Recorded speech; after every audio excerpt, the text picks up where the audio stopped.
السلام علیکم ورحمۃ اللہ وبرکاتہ۔ اعوذ باللہ من الشیطان الرجیم، بسم اللہ الرحمن الرحیم۔ آیت نمبر 158۔ کل آپ فرما دیجئے، یا ایھا الناس، اے لوگو، انی بے شک میں رسول اللہ کا رسول ہوں، الیکم تمہاری طرف، جمیعا سب کی طرف، للذی وہ اللہ، لہو جس کے لیے، ملک السماوات والارض بادشاہی ہے آسمانوں اور زمین کی، لا الہ الا ہو نہیں ہے کوئی معبود سوائے اس کے، ہوا یحیی و یمیت وہی زندہ کرتا ہے اور وہی مارتا ہے، فآمنوا پس ایمان لاؤ، باللہ اللہ پر، ورسولہ اور اس کے رسول پر، النبی الامی جو نبی امی ہے، الذی یؤمن باللہ جو خود ایمان لایا اللہ پر، وکلماتہ اور اس کے کلام پر، واتبعوہ اور تم پیروی کرو اس کی، لعلکم تاکہ تم تہتدون ہدایت یافتہ ہو جاؤ۔ بڑی خوبصورت آیت ہے۔ اللہ پاک اس آیت میں بیان فرما رہے ہیں کہ اے نبی آپ ان سے فرما دیجئے کہ اے لوگوں میں اللہ کا رسول ہوں جو تم سب کی طرف نبی بن کر آیا ہوں۔ نبی کریم صلی اللہ علیہ وآلہ وسلم کی آمد حتمی تھی، آخری تھی، اور اس کے بعد نبوت کا سلسلہ ہمیشہ ہمیشہ کے لیے ختم ہو جانا تھا۔ آپ کے دین میں، آپ کی ذات مبارکہ میں اتنی کاملیت، اتنی اکملیت اللہ پاک نے رکھی تھی کہ اب کسی نئے دین اور نئے نبی کی ضرورت باقی نہیں رہ گئی تھی۔ آپ سے پہلے جتنے رسولوں کا تذکرہ ہوا ہے قرآن پاک میں، ان سب کا ایک خاص علاقہ ہوتا تھا، ایک خاص قوم ہوتی تھی، اور وہ اس ایک خاص علاقے اور ایک خاص قوم کی طرف نبی بن کر تشریف لاتے تھے اور ان کے ہادی اور رہنما ہوتے تھے۔ اور بعض اوقات ایسا بھی ہوا ہے کہ ایک علاقے کے الگ نبی اور ایک علاقے میں بیک وقت الگ نبی بھی موجود ہوتے تھے، جیسے کہ حضرت شعیب علیہ السلام اور حضرت موسیٰ علیہ السلام، اور حضرت موسیٰ علیہ السلام کے ہوتے ہوئے حضرت ہارون علیہ السلام، اسی طرح حضرت خضر علیہ السلام اور حضرت یوسف علیہ السلام کے سارے بھائی بھی نبی تھے، اور اس طرح ایک وقت میں کئی انبیاء بھی ہوئے ہیں۔ تو نبی کریم صلی اللہ علیہ وآلہ وسلم کے بعد چونکہ نبوت کا سلسلہ بند ہو جانا تھا، اس لیے اللہ پاک نے آپ کو ساری کائنات کے لیے آخری نبی رسول بنا کر بھیجا، اور قرآن پاک کی یہ آیت گواہ ہے کہ حضور کے بعد اب کوئی نبی نہیں۔ جو بھی نبوت کا دعویٰ کرے گا وہ جھوٹا ہے، وہ کذاب ہے، اور جتنے بھی فتنے دنیا میں ہر روز اٹھتے ہیں اور اٹھتے رہیں گے تا قیامت، وہ دب جائیں گے، کیونکہ آخری نبی کا جو سورج ہے وہ ہمیشہ چمکتا رہے گا، ہمیشہ روشن اور تاباں رہے گا، اور روز روشن کی طرح اس کی حقیقت واضح رہے گی کہ حضور ہی آخری نبی ہیں۔ اب جو بھی نبی ہونے کا، نبوت کا دعویٰ کرے گا وہ جھوٹا ہے، کذاب ہے، لعنتی ہے، اور اس پر لعنت ہی بھیجی جائے گی۔ تو اللہ تعالیٰ فرما رہے ہیں وہ اللہ جس کے لیے آسمان اور زمین کی بادشاہت ہے۔ آسمانوں اور زمین کی بادشاہت سے مراد یہ ہے کہ وہ ایک رب ہے جو پوری کائنات کا تنہا بادشاہ ہے۔ وہ ایک ہاتھی سے لے کے چیونٹی تک، وہ ایک غریب، بے بس، کمزور سے لے کے وقت کے بادشاہ تک سب کے حالات سے باخبر ہے۔ وہ درختوں کے پتوں، ریت کے ذروں، سمندروں کے قطروں تک سے باخبر ہے، اور اس کی حکومت اتنی وسیع ہے کہ ہماری انسانی عقل اس کا احاطہ کرنے سے بالکل بے بس ہے۔ اور آسمانوں پہ کیا چیزیں ہیں، کیا سسٹم ہے، کیا کچھ ہے، جو یہ سیاروں اور ستاروں کا ایک اتنا وسیع انتظام ہے کہ ہم جس کا تصور نہیں کر سکتے۔ وہ اتنی وسیع سلطنت کا تنہا بادشاہ ہے، اور اس کی بادشاہت میں کبھی بھی ایور نیور کمی نہیں آنے والی۔ وہ اللہ جس کے سوا کوئی عبادت کے لائق نہیں، وہی زندہ کرتا ہے، وہی مارتا ہے۔ زندہ مراد وہ ہیں کہ جو ابھی دنیا میں نہیں آئے لیکن وہ ان کو بچہ بنا کے دنیا میں بھیجتا ہے، اور مردہ سے مراد جس کا وقت پورا ہو جانا ہے، اس نے چلے جانا ہے، اور وہ مار بھی دیتا ہے۔ بس اس اللہ پر ایمان لاؤ اور اس کے رسول پر۔ اب رسول تو اس کے سارے تھے، لیکن یہاں پہ خصوصاً نبی کریم صلی اللہ علیہ وآلہ وسلم کا تذکرہ کیا کہ اس نبی امی پر ایمان لاؤ۔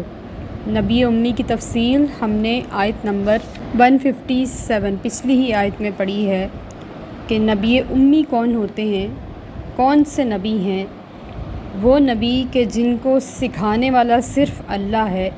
اور علوم کی ابتدا اور علوم کی بنیاد رکھنے والے وہی نبی ہیں۔ ان کو نبی امی یعنی کہ نبی کریم صلی اللہ علیہ وآلہ وسلم کہا جاتا ہے۔ اور پہلے وہ خود اللہ پر ایمان لائے اور اس کے کلام یعنی کہ قرآن پاک پر، اور تم ان کی پیروی کرو تاکہ تم ہدایت یافتہ ہو جاؤ۔ اب ظاہر ہے جب نبی کریم صلی اللہ علیہ وآلہ وسلم نے جو سنتیں ہمیں کر کے دکھائی ہیں، ہم ان کی پیروی کریں گے تو الٹیمیٹلی حضور ہمیں پسند فرمائیں گے اور ہم حضور کی نگاہوں میں آ جائیں گے، اور جو بندہ حضور کی نظروں میں آ جاتا ہے اور حضور اسے پسند فرما لے تو بس پھر نبی کی پسند اللہ کی پسند ہو جاتی ہے، وہ بندہ اللہ کے قریب ہو جاتا ہے، وہ ہدایت یافتہ ہو جاتا ہے۔ آیت نمبر 159 وَمِن قومی موسیٰ، اور موسیٰ علیہ السلام کی قوم سے امتن ایک گروہ ہے، یہدونا جو راہ بتاتا ہے، بالحق کی حق کے ساتھ، وبہ یعدلون اور اسی کے ساتھ عدل کرتا ہے، یعنی کہ حق کے ساتھ عدل کرتا ہے۔ یہاں پھر موسیٰ علیہ السلام کا تذکرہ شروع ہو گیا کہ موسیٰ علیہ السلام کی قوم میں سے ایک گروہ ایسا ہے۔ اب دیکھیں کہ بنی اسرائیل کی جو اکثریت تھی نا وہ وعدہ شکن تھی، اور ان کا جو سلوک تھا وہ حوصلہ شکن تھا، بڑے بڑوں کے حوصلے توڑ دیا کرتا تھا۔ وہ اتنے ظالم جابر، ذرا ذرا سی بات پہ بگڑ جانے والے بچوں کی طرح ضدی لوگ تھے، اور معمولی بات پہ حق سے پھر جانے والے، شک و شبہ میں پڑ جانے والے، یہ ان کا معمول تھا۔ لیکن ان میں سے ایک گروہ ایسا تھا جو سچا مومن تھا، اور وہ شریعت موسویہ پر پوری طرح سے پابند تھے، اور توریت کے احکامات بھی مانتے تھے اور اس کے اوپر عمل درآمد بھی کرتے تھے۔ حضرت موسیٰ علیہ السلام کی موجودگی میں ہی یہ جماعت موجود تھی،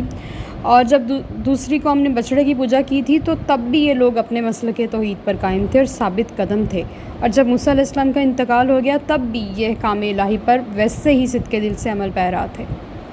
اور نبی کریم صلی اللہ علیہ وآلہ وسلم کے دور مبارک میں بھی ان کا ایک گروہ موجود تھا جو کہ توریت پر کاربند تھا۔ جب انہوں نے نبی کریم صلی اللہ علیہ وسلم کا دیدار کیا نا تو حضور کی سیرت کا مطالعہ کیا اور نشانیوں کو اپنی توریت میں سے ڈھونڈ کے حضور کی ذات مبارکہ میں سے ڈھونڈا، تو اس ذات میں جب سب کچھ انہیں مل گیا تو فوراً ایمان لے آئے، اور دوسرے یہودیوں کی طرح اپنی چودراہٹ قائم رکھنے کے لیے اور مدینہ میں سٹے کے لیے انہوں نے آپ کو اگنور نہیں کیا، آپ کا انکار نہیں کیا، بلکہ آپ پر ایمان لائے۔ آیت نمبر 160 وَقَطَّعْنَاهُمْ اور ہم نے انہیں بانٹ دیا، مُثْنَتَیْ عَشْرَةَ 12 قبیلوں میں، اسباطً امماً جو الگ الگ قومیں تھیں، وَأَوْحَیْنَا اور ہم نے وحی بھیجی، إِلَىٰ موسیٰ علیہ السلام کی طرف، إِذِ اسْتَسْقَاهُ جب پانی طلب کیا آپ سے، قومہ آپ کی قوم نے، أَنِ اضْرِب کہ مارو بِعَصَاکَ اپنا عصا، الحجر پتھر پر، فانبجست تو پھوٹ نکلے، منہ اس سے، اثنتا عشرۃ عینا 12 چشمے، قد علم جان لیا، کل اناس ہر گروہ نے، مشربہم اپنا گھاٹ، وظللنا اور ہم نے سایہ کیا، علیہم الغمام ان پر بادلوں کا، وانزلنا اور ہم نے اتارا، علیہم المن ان کے اوپر من، والسلویٰ اور سلویٰ، کلو کھاؤ، من طیباتی پاکیزہ چیزیں، ما رزقناکم جو ہم نے تمہیں رزق دی، وما ظلمونا اور نہیں ظلم کیا ہم نے، ولیکن اور لیکن، کانو وہ، انفسہم اپنی جانوں پر، یظلمون ظلم کرتے رہتے تھے۔ اس آیت میں اللہ تعالیٰ موسیٰ علیہ السلام کا وہ تذکرہ بیان فرما رہے ہیں کہ حضرت موسیٰ علیہ السلام کی جو قوم کی تعداد تھی وہ ماشاءاللہ سے بہت کثیر تھی۔ بنی اسرائیل حضرت یعقوب علیہ السلام کے 10 بیٹوں اور حضرت یوسف علیہ السلام کے 2 بیٹوں کی اولاد میں سے تھی، اور موسیٰ علیہ السلام جب انہیں لے کے وادی سینا میں پہنچے تو ان کی تعداد کئی لاکھ۔ ظاہر ہے اتنے بڑے گروہ کا نظام سنبھالنا ایک مشکل کام تھا، تو آپ نے ہر گروہ کے لیے ایک نگران مقرر کر دیا، اور اس طرح آپ نے ان کو 12 گروہوں میں تقسیم کر دیا۔ اور جب حکم عدولی کا ان میں رجحان پیدا ہوا نا تو آپ نے ان 12 گروہوں کے سرداروں سے کہا کہ ان کی نگرانی کی جائے اور ان کو سمجھایا جائے۔ تو اسباط جو لفظ ہے یہ سبت سے نکلا ہے، جس کا معنی ہے پوتا، یعنی کہ حضرت یعقوب علیہ السلام کی نسل تھے یہ لوگ اور ان کی اولاد میں سے تھے۔ اب وہاں پہ یہ جب اللہ پاک کے دیدار کے لیے کئی لاکھ جب یہ گئے وادی سینا میں، تو وہاں پہ پانی نہیں تھا اور کوئی نہر بھی نہیں تھی، کوئی چشمہ اور کنواں بھی نہیں تھا، اور شدت پیاس سے ان کی حالت بری تھی۔ تو انہوں نے حضرت موسیٰ علیہ السلام سے کہا کہ اے موسیٰ ہمارے لیے پانی کا انتظام کریں۔ اب دیکھیں اس آیت سے بھی ہمیں وسیلے کا مفہوم ملتا ہے کہ جہاں ارد گرد کوئی پانی نہ ہو اور کوئی آثار نظر نہ آ رہے ہوں تو نبی سے التجا کی انہوں نے جا کے کہ ہمارے لیے پانی کا انتظام کریں۔ تو اللہ پاک نے حضرت موسیٰ علیہ السلام کی طرف وحی نازل فرمائی کہ اے موسیٰ پریشان نہ ہو، جو عصا آپ کے ہاتھ میں ہے آپ اسی عصا کو پتھر پر ماریے، اور وہ پتھر آج بھی